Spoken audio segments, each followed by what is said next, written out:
د هر قسمه بیماری دپاره یو دم راغلی دی په یو حدیث کې،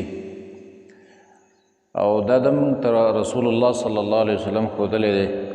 کم خلک چې ناجوړه دي او بیماران دي، پریشانۍ کې پراته دي او جوړېږي نه، انشاءالله دا دم چې په ځان باندې ورشي الله به ورله صحت ورکړي.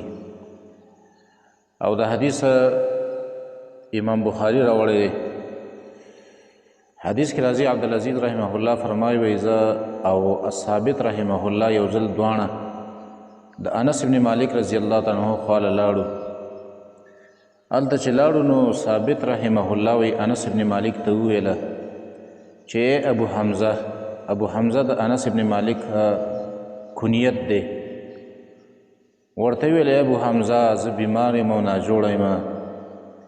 نو انس رضی الله تعالی عنه ورته وفرمیل وی تا باندې هغه دم ناست وم، هغه دم درته نه ښیم کوم دم به چې رسول الله صلی الله علیه وسلم په بیمارو په ناجوړو خلکو باندې عرض شو.